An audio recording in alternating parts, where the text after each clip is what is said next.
The phone in the pocket of my black coat vibrated softly just as the organ player shifted to the final chord. The screen flashed a line as cold as a blade pressed to skin. "You're fired. Consider it my gift." I stood in the funeral home under gentle amber lights. The smell of polished wood and lilies braided together, relatives lining up to sign the guest book, each hand holding a memorial card printed with a photo of my grandmother smiling. I drew a deep breath, silenced the ringer, my eyes never leaving the coffin draped in white. In my head, one of my grandmother's sayings returned, as clear as a hammer striking wood. Dignity is not to be bargained, especially on the worst days. 2 waves crashed in at once, not waiting for me to swim. The slow-burning loss seeping through my chest and the choking twist of a workplace that chose the most sacred moment to push me to the edge.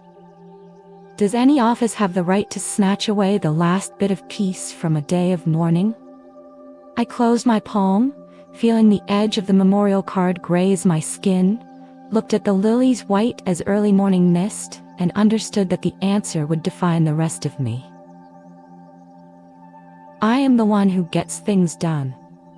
The person who turns the lights on early and off late at an architecture studio in the middle of Austin. The one who ties disparate pieces into a schedule, whose name rarely shows up on the first line but is always there when drawings are late, when a client changes their mind at 10 p.m. Facing me is Trent, the boss's son, with a polite smile just good enough to pass through doors, and a look of disdain sharp enough to slice through any rebuttal. He likes to cut training short, fond of putting his name on finished results. Behind him is Graham, my former boss, also Trent's father, kind in the way grown American men are often kind, a firm handshake, measured compliments, but blind to the sheen cast by his son. Around us, colleagues split into 3. The flatterers, the silent ones who keep their heads down, and a few faces still wavering between right and wrong. I folded the phone and let it drop back into my pocket like dropping a stone into a lake. I knew that brief message didn't just want to fire me, it wanted to define me. But today, in a room of wax and wood, I chose a different story. I would tell how a cruel line of text on a sacred day laid bare an entire toxic workplace culture, and why my answer would be dignity, not a scream. The cracks began with things so small that if I told them, the listener would sneer that I was too sensitive. But anyone who has worked in an office long enough knows. A storm doesn't just suddenly strike, it drizzles from the steady drops that slowly seep into the wall. Every morning, it was the same. I booted up the computer before the fluorescent lights had time to warm, the air conditioner hummed steadily, the screen showed a tangle of unread notifications. In the daily stand-up, I tried to present a piece of the solution I had wrestled with all night, having just finished the chart and arranged the data so the team wouldn't have to. Trent raised an eyebrow, cutting in right before I could conclude. This part is simple. Anyone can do it. The whole room fell into that characteristic silence. No one objected, and no one supported either. Only a few clicks of pens, a dry cough, and the expressionless face of a tiled screen. Trent's words passed through my ears but lingered like a red mark crossing out an author's name. I stood there, smiling lightly out of reflex, hearing myself say, "I'll adjust it," even though no one asked, and the averted eyes told me everyone would continue the workday as if there had never been any interruption. After the meeting, my inbox already held a friendly reminder, sent at 2 a.m. The subject used affectionate wording, but the content sat the recipient in the student's chair. Bullet points, a patronizing tone, bolded phrases like "as discussed, please confirm by EOD," as if I were late by a single breath, the entire project would collapse because of me. I remember touching my phone at 2:17, half asleep, eyes burning, still reflexively opening the email, then setting the screen back on the pillow with my heart beating faster than necessary. In the morning, the cup of coffee by the keyboard had gone cold, who knows when. The thin film on the surface was like a small mirror, reflecting a face trying to appear calm. I unconsciously bent a paperclip into the shape of an S and then a Z, my fingernails scraping along the metal edge with a sharp sting without stopping. The pain was just enough to swallow something else I couldn't name. I discovered I had been removed from an email thread that noon. Not by accident. The title was familiar, the exchange long, and only when a coworker accidentally forwarded the whole content did I see the gap where my name should have been in the CC line. The attached plan had changed authors. The sub-items were still the structure I proposed, the work estimate still based on the numbers I calculated. But the name of the responsible person had become someone else. No explanation, no trace of edits besides the name. I wasn't angry right away. The first feeling was estrangement, like someone returning to a familiar room to find the furniture rearranged according to a different logic. Everything's still there, but no longer belonging to me. I looked at the coffee ring on the printout, looked at the clip I had bent now lying still on the paper, and felt myself learning how to be skillfully silent so as not to break the collaborative culture. Graham met me in the hallway, his voice soft and warm as always. He offered perfectly placed private compliments. No one else could build that model as fast as you. I can see you're keeping the project on course. I nodded, thanked him, then waited for a similar moment in the team meeting. It never came.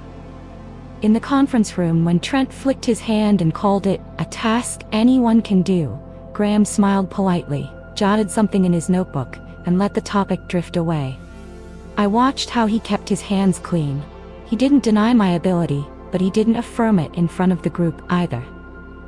He stood neatly at the edge, close enough to hear me, far enough not to catch any dust from the friction. A kind of leadership that doesn't push anyone with its hands, but whose shadow is large enough to cover those trying to climb.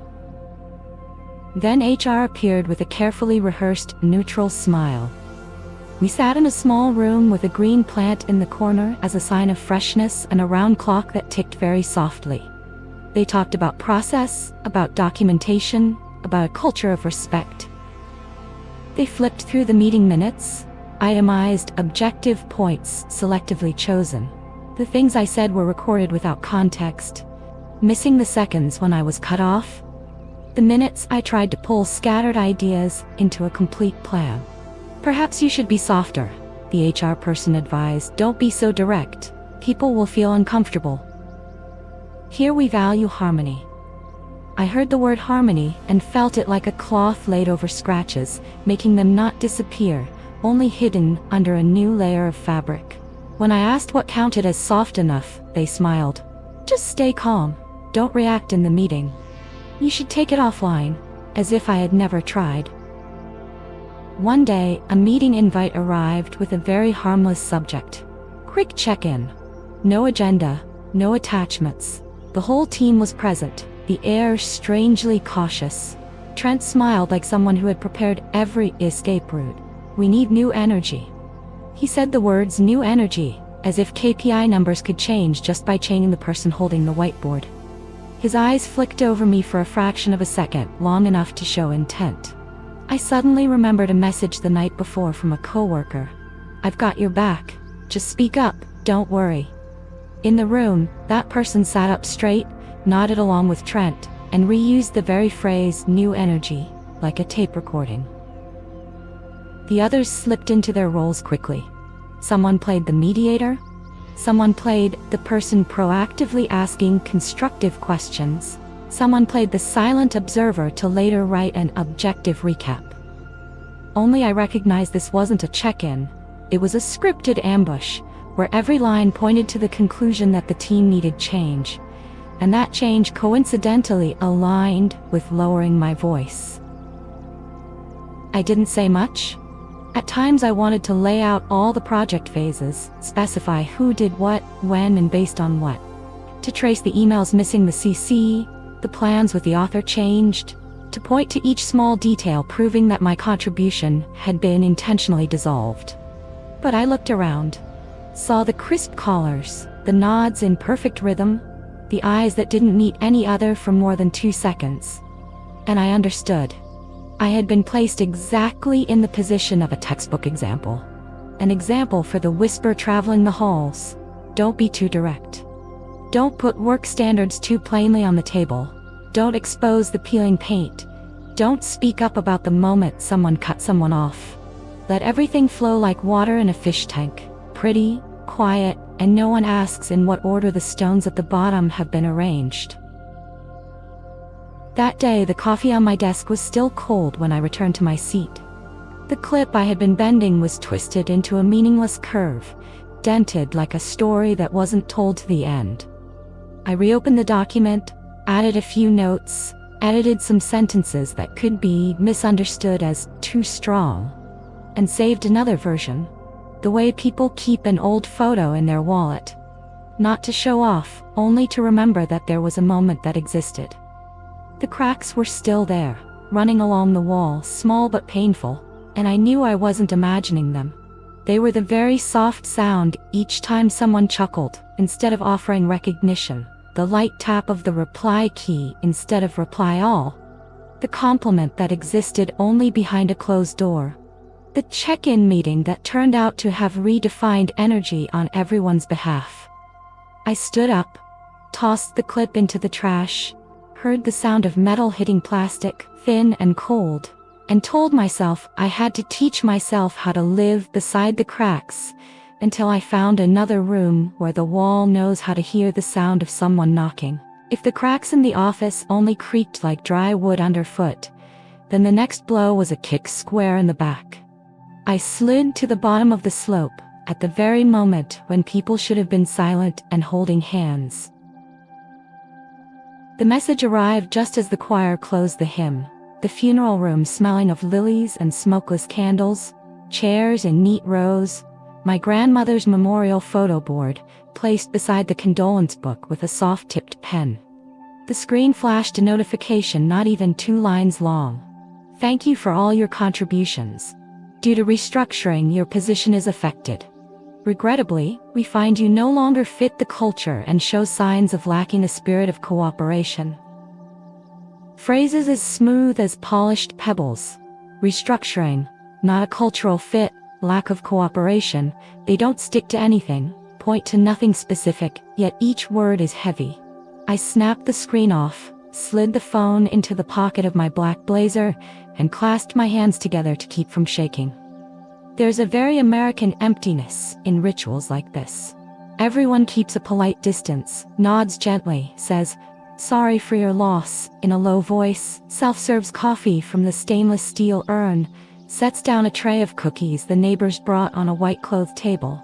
In the middle of it, I stood still, neither bowing nor lifting my head, like someone who has swallowed an ice-cold stone. In my mind, I shattered into 2 clear halves, mourning and humiliation. On one side was my grandmother, her photo smiling with neatly kept silver hair. On the other was a workplace that chose exactly this day to tell me to disappear cleanly. The officiant read the eulogy, telling stories of her baking apple pies in autumn and never forgetting to send Christmas cards to the neighbors. I listened, each word flowing like water, wedged between sniffles and the creak of chairs. When they yielded the floor for the family's thanks, I left the row, stepped into the thick carpeted hallway with paintings of golden harvest fields on the walls. There, the phone wouldn't stop vibrating. I opened it to a string of missed calls from company numbers, the main office, HR, even a strange number, likely a switchboard. I saw an email, offboarding next steps, a subject line, return of company assets, a message as cold as a stone left on the kitchen counter. Please confirm receipt of this notice. On the other side of the wall, relatives were hugging, shoulder to shoulder, my aunt tucking a tissue into a child's hand. On this side, an office that thought it could replace me with a new name on the assignment board, hurried to tick all the boxes, as if one checkmark would make everything complete. 2 images collided, the warm embrace of family and the mechanical, chillingly polite phone vibration. I walked down the hallway, where the smell of polished waxed wood mixed with the floral scent of the funeral wreaths. and looked through the glass window at a parking lot full of neatly lined sedans. A US flag on the pole, fluttering just enough. The phrases in the message looped in my head like a radio ad. Restructuring, culture, cooperation. They called it culture, but didn't define it. Called it restructuring, but gave no numbers. Said I lacked cooperation while they were the ones who cut the CC line, changed the name on the plan, and told me not to be too direct. A kind of office politeness. Avoid saying the hard thing, choose the worst day, then reduce a person to a few bullet points. I found it bitterly funny. If not a cultural fit means refusing to nod along in a staged meeting, perhaps they were right. I don't fit a culture that mistakes ambiguity for kindness. The phone vibrated again. I lifted it to my ear but said nothing. The other end left a long voicemail. We sympathize with your family situation.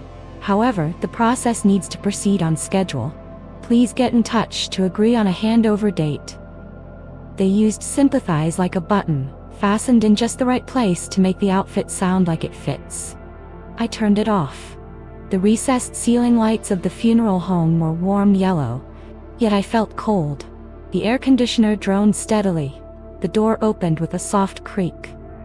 An old friend of my grandmother arrived late, wearing a fedora, carrying a bunch of chrysanthemums. He set a hand on my shoulder and said a short sentence. "She raised you right." I nodded, smiling with my eyes. My partner came over and placed a hand on my back like dropping an anchor. He looked straight at me, no circling, no evasions, the forthright eyes I loved from the start. Don't let them steal the rest of her day. That sentence pulled me out of the whirlpool. I exhaled slowly and suddenly felt unafraid. The fear of being pushed out, maligned, labeled, shrank to the size of a crooked sticker on a file folder. What remained was fatigue, the kind sunk deep in the bones after months of bearing up, and a clear, even-headed insight. Those who choose to text a firing during a funeral service are not people I need to prove anything to anymore. I switched to silent mode, put the phone in my pocket, straightened my collar, and went back into the room with him.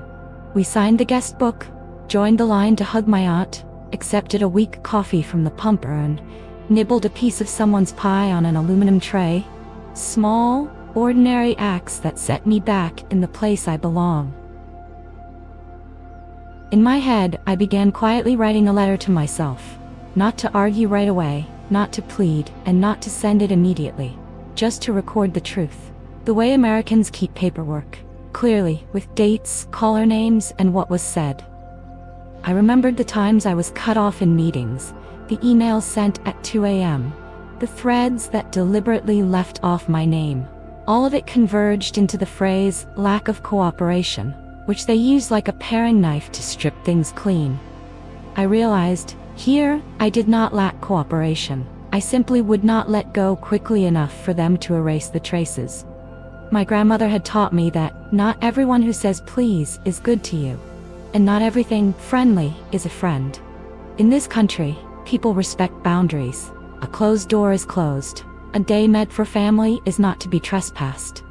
They stepped over that boundary with shiny clean shoes, leaving prints they thought were invisible. I did not.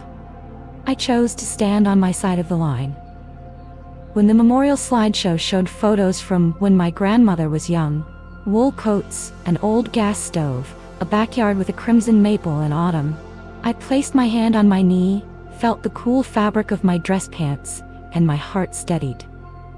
I knew there would be more procedures, office keys, an access card to return, and people who would feign just enough surprise.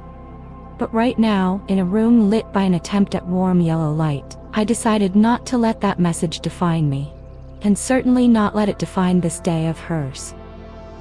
I would pack up, return what needed returning, write a neat report, and leave in my own way. Head held high, calling things by their proper names, and preserving for her a day not split in two by indifference wrapped in polite words. After I chose silence in the room of golden candles and decided not to let them steal my grandmother's day, the story seemed closed. But it turned out that when the bait no longer worked, the office revealed its true face. The next morning, As I was writing a list of things to return, access card, locker key, the laptop with old stickers, the phone rang in a voice so familiar, it made me want to laugh. Graham, with the same restrained breathing as when he stood before the conference room, spoke quickly and softly. "Just a misunderstanding, come back. Everyone appreciates your contributions." I looked out at the backyard, the national flag hanging on the neighbor's porch, lightly tapping the pole. A few squirrels running along the wooden fence. The world outside kept its proper rhythm, while the voice on the line pleaded like someone who had just dropped a wallet full of credit cards. I asked slowly, each word clear as if filling out a form at the post office. "Because of me, or because of the things I silently carried?" The line went dead. The pause was so long I could hear a page turning somewhere around me, as if my words themselves had turned to a new page. When Graham came back, his voice slid down a tone. "We can talk more over lunch to clear up the misunderstanding." I agreed, not because I wanted to return, but because I wanted to hear what smooth language they would use to name the truth. We chose a cafe cum deli on the corner, where the smell of roasted coffee mingled with toasted bread, and black letters on the wall read, "Soup of the day, tomato basil." Graham arrived early, pulled out a chair for me, and set a faux leather menu on the table, with the American politeness learned in leadership training sessions. I ordered grilled chicken salad and low-sugar iced tea. He ordered a turkey club and extra pickles. The reconciliation began by the book, "I'm sorry if you felt hurt." Hear that sentence is a skill. Easy on the ear, soft and empty. I asked, "What are you apologizing for?" He gave an awkward smile, eyes flicking to the window, then returned to the program, "For any misunderstandings, for how the message was delivered." I touched the rim of my glass, letting the ice clink between two sentences, trying to steer into safe waters. When I brought up the firing text during the funeral, and the emails with my CC cut out, he lifted a hand, as if to push away a cloud of smoke. "Who told you to hoard the work? If you had shared earlier, it wouldn't have gotten that bad." A silk-wrapped dagger. A line that slipped out as if harmless, but sharp as an apple-peeling knife. Not only shrugging off responsibility, it redrew the picture, so that the person whose credit was taken became the one hoarding work.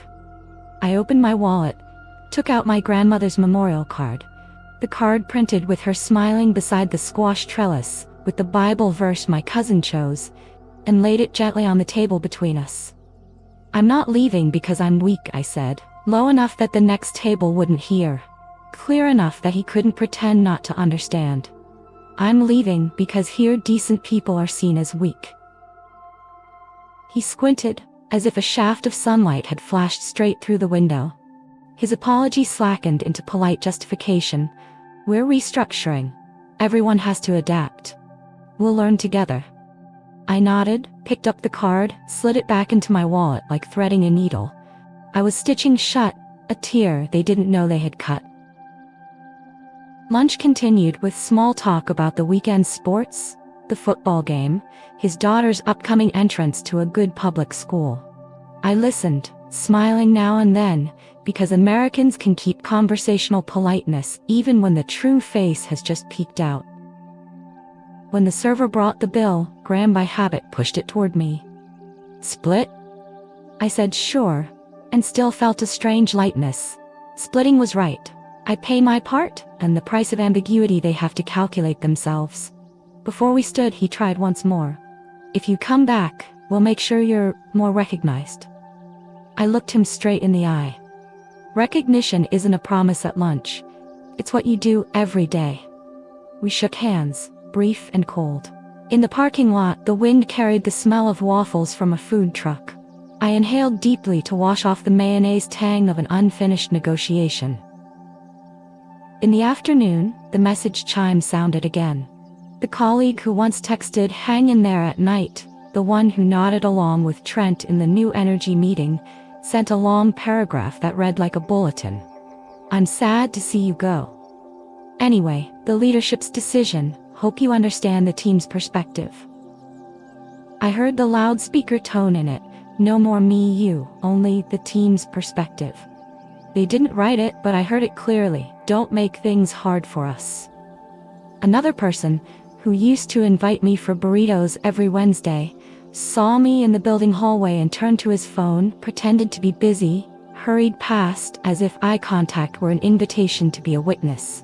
I stood still, hands in my coat pockets, feeling the coins click against each other, telling myself, in this America, where people look up and straight ahead when they say a sincere, I'm sorry, there is also another America, where people use policy as a shield to cover every personal choice. No one is forced to be cowardly, they just find it more convenient that way. In the evening, I brewed a pot of tea on the stove, turned on the kitchen's warm yellow light, turned off all notifications, and wrote a few lines for today, like a memo. Call times, who said what, how I replied, not to send, but so I would remember what I had understood. I thought about workplace bait, private compliments, friendly reminders, lunches to talk more, and how they only work when we're still thirsty for recognition from the wrong place. When you're no longer thirsty, they fall from your hand like popcorn gone cold. I looked at myself in the small mirror by the door, the dark circles blurred after several sleepless nights. But looking closely, I saw something new brighten. The right to leave without asking permission. I sent myself a short note, like sticking it to the fridge next to the fall vaccination schedule. Don't beg anyone for a kindness they don't have. Tomorrow morning I will bring back the items. I will smile and shake hands. I will say, have a good one properly. I will tip my share if I stop for coffee. And when I close the car door, fasten the seat belt. I will press play on my grandmother's favorite song, to remember that there are kindnesses that don't need to be asked for. They are done, clearly, and without noise. After the reconciliation lunch ended with a cold handshake and a split bill, I thought the story was ready to be let go. But the afternoon stretched like the shadow of a flag on the front porch. The later it got, the clearer it became that there were things I couldn't overlook if I wanted to sleep peacefully tonight. I went up to the office to return my things. The access card beeped one last time. The elevator reflected a face no longer angry, just neat like a paper bag with the string already tied. Trent was leaning against the pantry counter, a paper coffee cup in hand, a smile as gooey as frosting on a donut. He flicked the lid lightly, and spoke as if skimming a meeting agenda item. Without you, everything still runs. I set the laptop on the reception counter, raised my head, straightened my collar as if straightening a sentence. Without us, you run alone. And alone, it's easy to stumble. He froze for half a second, then let out a dry laugh. Good luck. I smiled and said, you too, in proper American politeness, short, clear, not dragging out the air. As I turned to go, I saw both our shadows fall on the gray carpet. One long, one broken. My steps were even, neither fast nor slow, like someone walking between two rows of small flags planted along the road on a holiday, respecting my own path, not intruding on anyone else's. That night was long, but not empty. I sat at the kitchen table, the warm light casting down on the wood marked with old scratches, brewed a mild pot of tea, and opened the black-covered notebook I always used to write important things. I wrote to my grandmother, not to send, but as if reading aloud at a memorial. I won't take revenge, I will answer. I told her about today, about how I didn't fall for the comeback due to a misunderstanding trap. Told her the line, without us, you run alone, like a neat period. Then I set down the pen, remembering her voice teaching me to mend clothes when I was little in the garage out back, where Americans set up folding tables for odd jobs. Sew from the wrong side, so the right side lies smooth. I looked at the stitching of my life, the messy seams I've been through, the dangling threads like irritation, and understood. Healing isn't waving the needle in the living room for everyone to see. Healing is patiently turning to the wrong side, taking small stitches, hiding the knot inside so the outside lies smooth.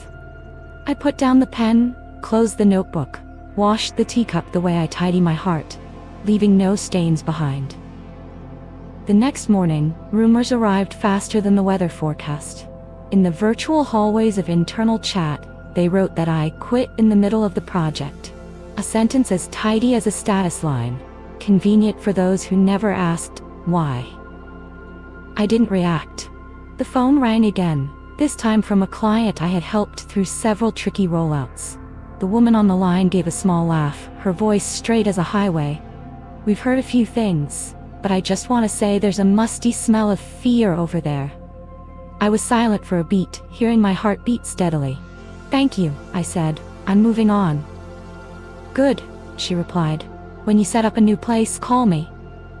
A short call, clear as a nod in the backyard at a barbecue, where people set paper plates on the picnic table, pour lemonade, and say exactly what needs saying. I realized, silence is also a voice when it stands upright. I didn't argue, didn't post a correcting status. I just did my work, gathered the materials I had made, saved what belonged to my abilities, deleted accounts I no longer used, and wrote a list of contacts to cut and to keep. At the bottom of the page, I wrote a line for myself. No need to prove anything to those who have chosen not to look. On the third day, there was a knock at the door. Light, steady, like how neighbors around here knock when bringing baked goods to welcome someone new. I opened the door. In front of me was a former colleague, the one who stayed silent in the new energy meeting.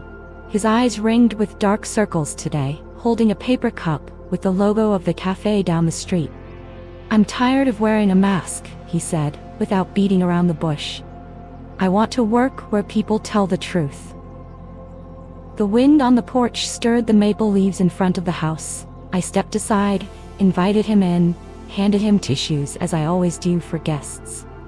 We sat at the table, I poured tea, asked just one question, not about the past because everyone has a wrong side they need to stitch themselves. "What kind of person do you want to be starting today?"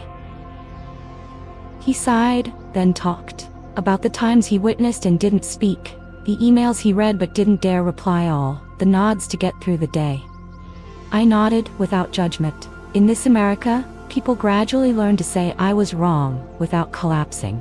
I told him I was sketching a small team. Not flashy slogans, just 3 lines of principles taped to the wall.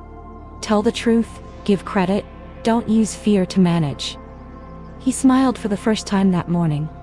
"Sounds simple." "Yes," I said, "and hard because people like complexity to hide behind." He set the paper cup down and said, "I'm in," as naturally as signing up to volunteer at his kid's school fair. No speeches, just showing up on time. In the afternoon, I received a few more messages. Someone said they admired the calm. Someone else just dropped a thumbs up emoji out of habit. I didn't star them, didn't keep them long. I carried the last box to the car, checked the mailbox keys, put my grandmother's memorial card in my wallet, placed it in the slot with her tiny wallet-sized photo like everyone here keeps. On the way home, I stopped by the supermarket for some apples and thread. At home, I mended the winter coat that was slightly torn at the cuff. So from the wrong side, even stitches, slowly. The right side lay smooth, the tear disappeared. I understood, work is the same. The roughness has to be handled from the inside, with decisions that aren't loud. When I finished, I hung up the coat, wiped the table, opened the window to let in the cold wind of this month. Night fell, the small city quiet, only the occasional car on the boulevard and the smell of wet grass. I sent a short email to myself, subject, dignity. 3 lines in the body. Not revenge, answer. Not pleading, choosing. Not noisy, standing upright. I shut down the computer, went out to the porch, turned on the porch light like every house does to welcome loved ones home late. Across the street, a little girl waved as a dog ran circles around the mailbox. The neighbor boy pedaled slowly, tugging at his hoodie. Everything was ordinary to the point of beautiful. I felt my heart lighten. Tomorrow will be busy. Paperwork, accounts, the first meeting with 2 friends who promised to lend a hand. But tonight I sat still, hands around a warm cup of tea, and knew one thing for sure. I had finished choosing my side. One without bait, without masks, and without needing anyone's permission to be decent. when the coat had been mended from the wrong side, and the porch light was switched on to wait for loved ones to come home, I understood. Not every tear needs to be displayed. It only needs to be stitched firmly so tomorrow can move forward. And that was when I chose to close things in my own way. I turned off all notifications, blocked the calls pulling me back to the old place, and opened a new page with a few like-minded people. A small space but bright enough for the truth to stand upright, warm enough that kindness is not seen as weakness. As evening fell, I walked through the park, holding my grandmother's memorial card between my thumb and forefinger like keeping a compass, watching the sparrows fly off the row of maples, hearing children laugh and bicycles roll evenly over the stone path. I stopped by a wooden bench and texted the person who once hurt me. My silence is not surrender, it is dignity. Then I put my phone away, looked up at the late day sky, and smiled very softly. Thank you for coming with me to the end of this story. If the story touched you even a little, please leave a comment and tell about the moment you chose to stand on your own side. Not every battle needs to be fought, but never lose the battle of keeping yourself. And sometimes the simplest way to win is to turn your back on the noise to preserve the quiet inside. If you were ever kicked at your most vulnerable, if your efforts were ever misnamed, write it under this video so someone who is lonely knows they are not alone. Hit like, subscribe, and share if you find it worthwhile. Each share is a hand placed lightly on someone's shoulder in the long hallway of a bad day. Thank you for being here, for listening in full. See you in the next story, where we continue to choose kindness as our compass.